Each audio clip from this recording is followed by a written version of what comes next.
देखिए मैं तो पत्रकार हूँ, मैं स्वतंत्र हूँ। ये आवाज़ तभी बंद होगी जब हमारी सांसें बंद होगी। ये गुजरात में चुनाव चल रहा है, आप पूछिए ना कि महंगाई क्या स्थिति है, आप पूछिए ना बेरोजगारी की क्या हालात हैं। और मैं सच बता दूंगा आपको, अगर आज सोशल मीडिया प्लेटफॉर्म नहीं होता तो हर आम आदमी दबे कुचले की आवाज़ कोई नहीं सुन पाता। मेन स्ट्रीम मीडिया के वो हालात हैं। एम्बुलेंस इस बात की गारंटी नहीं देती है कि एम्बुलेंस में मरीज ही है, और उस देश के प्रधानमंत्री के काफिले में अगर कोई अन्यत्र वाहन घुसता है तो मुझे लगता है सुरक्षा में बड़ी चूक है कि अगर हर बार ऐसे नरेंद्र मोदी जी को एम्बुलेंस को रास्ता देना पड़ा तो क्या पता कोई टेररिस्ट उस एम्बुलेंस का फायदा उठा ले। कि नरेंद्र मोदी जी प्रधानमंत्री होने के पहले देश के नागरिक हैं। उसमें नरेंद्र मोदी जी गए हुए थे पंजाब में, आपको भी याद होगा, और उस समय किसान आंदोलन भी चल रहा था। कोई गाड़ी उनके बिल्कुल काफिले के करीब आई थी। आप पूछिए ना कि अभी कितने सालों से शिक्षक भर्ती नहीं हो रही है, आप पूछिए ना कि कितने पाठ्यक्रम जो है सीटेट के टेट के इन तमाम जो अभ्यर्थियों के पैटर्न है पीछे हो गए हैं। नमस्कार, मैं दिव्या और आप देख रहे हैं times of UP.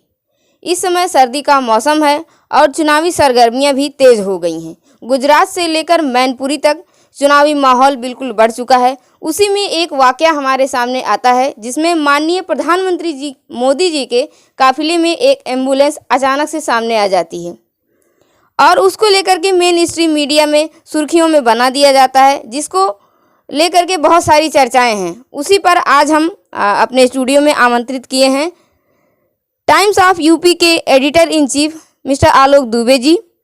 Dubey ji, आपका स्वागत है। जी जी, आपका बहुत बहुत धन्यवाद। जैसा कि आप भी वाकिफ होंगे, चूंकि आप पत्रकारिता जगत से हैं, आपको क्या लगता है कि प्रधानमंत्री मोदी के काफिले में एक एम्बुलेंस का आ जाना क्या हो सकता है, क्या कारण हो सकता है? विपक्ष कह रहा है कि राजनीतिक कारण हो सकता है। आप एक पत्रकार होने के नाते क्या सोचते हैं? बिल्कुल, आपका बहुत सही सवाल किया है आपने। मैं आपको बताऊं कि इस पर दो तथ्य निकल के सामने आ रहे हैं। पहला तथ्य यह है कि मानवीय भूल है या फिर इनकी सुरक्षा में बड़ी चूक है, और इस पर भी सवाल किया जाना चाहिए मुझे लगता है। चूँकि आपको बता दें कि हमारे देश के यशस्वी प्रधानमंत्री माननीय श्री नरेंद्र मोदी जी का काफिला जा रहा होता है और इसके बाद बीच में एम्बुलेंस आ जाती है। जहाँ तक मुझे जानकारी है, आप भी मीडिया जगत से जुड़ी हैं, हो सकता है आपको भी जानकारी जरूर होगी कि अगर कहीं माननीय नरेंद्र मोदी जी हो या कोई भी देश का प्रधानमंत्री होता है तो जिस रूट से उनका काफिला जाता है उस रूट को 2 घंटे पहले ही रूट डाइवर्जन कर दिया जाता है। यहाँ तक सभी लोगों को पता होगा। और जब रूट डाइवर्जन कर दिया जाता है तो कोई भी गाड़ी हो उस रूट से नहीं जा सकती है। या तो हो सकता है कि हमारे देश के यशस्वी प्रधानमंत्री नरेंद्र मोदी जी का काफिला जिस रोड से जाता है उस तरफ रूट डाइवर्जन तो किया जाता होगा, लेकिन हो सकता है कि एम्बुलेंस के लिए रूट डाइवर्जन न किया जाता हो। लेकिन मुझे लगता है कि ऐसा नहीं है, रूट डाइवर्जन किया जाता है और 1 घंटे पहले से ही उस रूट को ब्लॉक कर दिया जाता है, चूंकि उनकी सुरक्षा में कोई बड़ी चूक ना होने पाए। दूसरा सवाल आपको बता दें कि मानवीय भूल होने का कोई सवाल ही नहीं है, क्योंकि अगर मानवीय भूल होती, क्योंकि एम्बुलेंस है, एम्बुलेंस इस बात की गारंटी नहीं देती है कि एम्बुलेंस में मरीज ही है, क्योंकि हमारे देश के यशस्वी प्रधानमंत्री हैं। हमारे देश के नागरिक ही उन पर निगाह नहीं रखते हैं, पूरे विश्व के लोग हमारे देश के प्रधानमंत्री को देखते हैं, क्योंकि हमारे देश की दूसरी सबसे बड़ी अर्थव्यवस्था है और तीसरी सबसे बड़ी ताकत है विश्व की। और उस देश के प्रधानमंत्री के काफिले में अगर कोई अन्यत्र वाहन घुसता है तो मुझे लगता है सुरक्षा में बड़ी चूक है। और अगर सुरक्षा में बड़ी चूक नहीं है, इसका कोई राजनीतिक मंतव्य रहा हो तो ये तो जांच का विषय है। चलिए मान लेते हैं कि राजनीतिक मंतव्य ना रहा होगा, लेकिन अगर माननीय मोदी जी रास्ता दे देते हैं तो इसमें इतना सुर्खियों में लाने का क्या कारण हो सकता है? आपके हिसाब से आप इस पर क्या कहना चाहेंगे? जी, आपने बहुत सटीक सवाल किया है। मैं आपको बता दूं कि हमारे देश के प्रधानमंत्री माननीय श्री नरेंद्र मोदी जी, देश के नरेंद्र मोदी जी प्रधानमंत्री होने के पहले देश के नागरिक हैं। और आप जानते हैं कि प्रधानमंत्री होने के लिए जो शर्तें हैं उनमें देश का नागरिक होना सबसे अहम है। तो आपको बता दें कि अगर एम्बुलेंस कोई भी व्यक्ति हो, देश का कोई भी, चाहे वो प्रधानमंत्री हो, राष्ट्रपति हो, या मेयर हो, या आप रहे, या कोई भी आम आदमी हो सकता है, अगर उसकी वजह से एम्बुलेंस को बाधा पहुंच रही है, उसके रूट में बाधा पहुंच रही है, तो हमारा आपका उस देश के उस नागरिक का कर्तव्य है कि उस एम्बुलेंस को तत्काल रास्ता दे, उसको बाधा ना पहुंचे और वो सही सलामत मरीज को स्वास्थ्य लाभ पहुंचाने के लिए अस्पताल तक पहुंचा सके, जिससे उसका इलाज हो सके। अगर इसमें हमारे देश के प्रधानमंत्री मोदी जी ने उसको दिया है, जगह दिया है, तो मुझे नहीं लगता है कि इसको इतना ज़्यादा तूल देना चाहिए, क्योंकि हमारे देश के प्रधानमंत्री का भी ये कर्तव्य है। वो प्रधानमंत्रियों बात अलग है, लेकिन वो हमारे देश के नागरिक हैं, उनका भी कर्तव्य है कि एक मरीज को अगर वो एम्बुलेंस में है तो पहले वो इलाज के लिए पहुंचे। किसी का जीवन बचाना बेहद जरूरी है। दूसरी चीज़ आपको बता दूं कि अभी आप पंजाब में देख रहे होंगे, पंजाब में ही उस समय पंजाब में चुनाव था, और उसमें कहीं ना कहीं अगर चुनाव समीकरण को लेकर देखें तो भाजपा बहुत बुरी तरह उस पंजाब चुनाव में हारी थी। उसमें नरेंद्र मोदी जी गए हुए थे पंजाब में, आपको भी याद होगा, और उस समय किसान आंदोलन भी चल रहा था। कोई गाड़ी उनके बिल्कुल काफिले के करीब आई थी, काफिले से गुजारा नहीं गया था उसको, काफिले के करीब आई थी। हमको लगता है कि देश में सबसे बड़ी उस समय मीडिया ट्रोल हुआ था कि नरेंद्र मोदी जी की सुरक्षा में हुई बड़ी चूक, टेलीविजन टीवियों पर मतलब बड़े बड़े हेडलाइन चलाए जा रहे थे। मुझे लगता है कि अगर एम्बुलेंस अचानक प्रधानमंत्री मोदी जी के काफिले के बीच से आती है और उनको रास्ता देना पड़ता है, तो इस बात की गारंटी नहीं है कि एम्बुलेंस जो है बिल्कुल सुरक्षित ही है।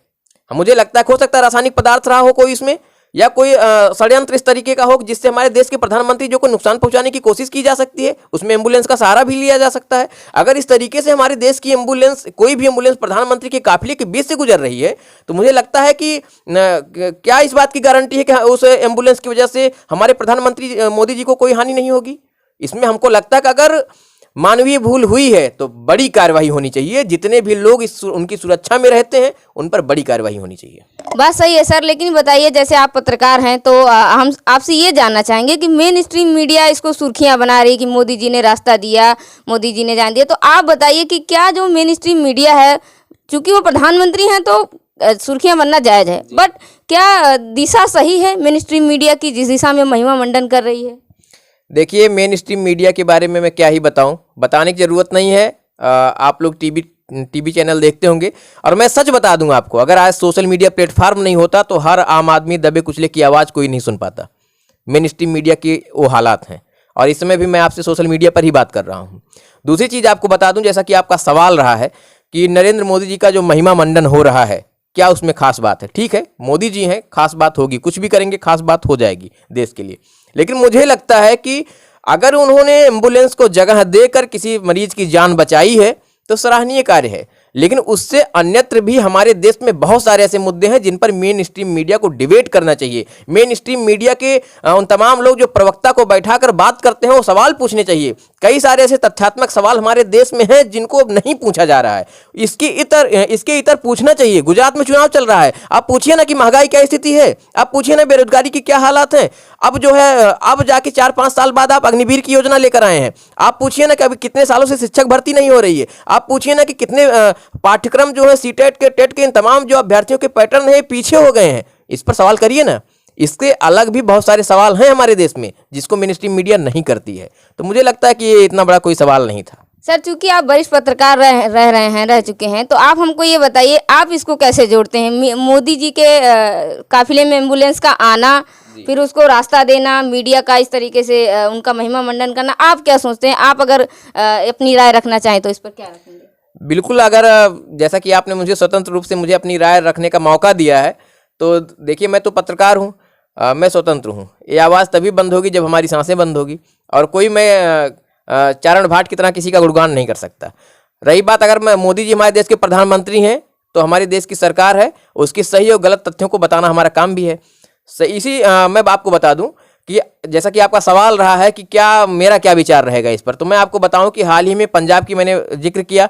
पंजाब में उस समय उनकी बुरी हार हुई, पंजाब में उनके हालात खराब थे। इस दरमियान मोदी जी को शायद वो सभा भी नहीं करने दिया गया था, वापस लौट कर आना पड़ा था उनको, और बताया गया कि सुरक्षा में बड़ी चूक हो गई थी।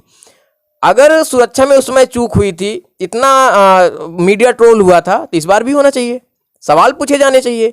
और मुझे लगता है कि अगर हर बार ऐसे नरेंद्र मोदी जी को एम्बुलेंस को रास्ता देना पड़ा तो क्या पता कोई टेररिस्ट उस एम्बुलेंस का फायदा उठा ले। भाई सवाल तो है ना, सवाल पूछिए। ईश्वर करे ऐसा कभी ना हो हमारे देश के लिए, हमारी आंतरिक सुरक्षा की बात है, लेकिन क्या पता, क्योंकि हम उनकी सुरक्षा से समझौता नहीं कर सकते। मुझे भी डर सता रहा है कि हमारे देश के प्रधानमंत्री हैं और हर बार उनको एम्बुलेंस को लिए रास्ता देना पड़ गया, तो क्या पता कोई एम्बुलेंस का फायदा उठाए और कोई नुकसान पहुंचा दे। तो ऐसा नहीं होना चाहिए। दूसरी चीज़ आपको बता दें, इस समय गुजरात में चुनाव चल रहा है, और आपने शुरू में अपने इंटरव्यू में बताया भी शुरुआत में कि चुनावी सरगर्मियाँ, तो मुझे लगता है कि जो नेता होते हैं ना, उनको अपनी कुर्सी बहुत प्यारी होती है। वो नहीं चाहते हैं कि उनसे कुर्सी उनकी दूर जाए, बहुत मोहमाया होती कुर्सी से। तो मुझे लगता है कि साम दाम दंड भेद तमाम चीज़ें अपनाई जाती हैं। चूँकि त्रिकोणीय चुनाव हो गया है गुजरात में, तो भाई अब तो मोदी जी का बड़ा चेहरा है, कुछ ना कुछ तो करना ही पड़ेगा। तो आप भी सोच रहे होंगे कि राजनीतिकरण है, चुनाव है या सुरक्षा में चूक है। अब लेकिन मैं एक बात और आपसे जानना चाहूँगी सर कि राजनीतिकरण है तो मोदी जी का रोड शो से, राजनीतिकरण से और मीडिया से, इन सब का एक साथ चुनाव में ही इकट्ठे हो जाना, आपको नहीं लगता कि पूर्व रणनीति है या फिर इंस्टेंट हो जाती है चीज़ें? आपका बहुत सही सवाल है और तमाम दर्शक जो देख रहे होंगे इस सवाल को समझ पा रहे होंगे। एक छोटा सा उदाहरण दूंगा, क्योंकि मैंने कहा कि मेरी आवाज़ तब बंद होगी जब मेरी सांसें बंद होंगी। मैं आपको बता दूं, एनडीटीवी के पत्रकार रवीश कुमार जी का मैं जिक्र करूंगा।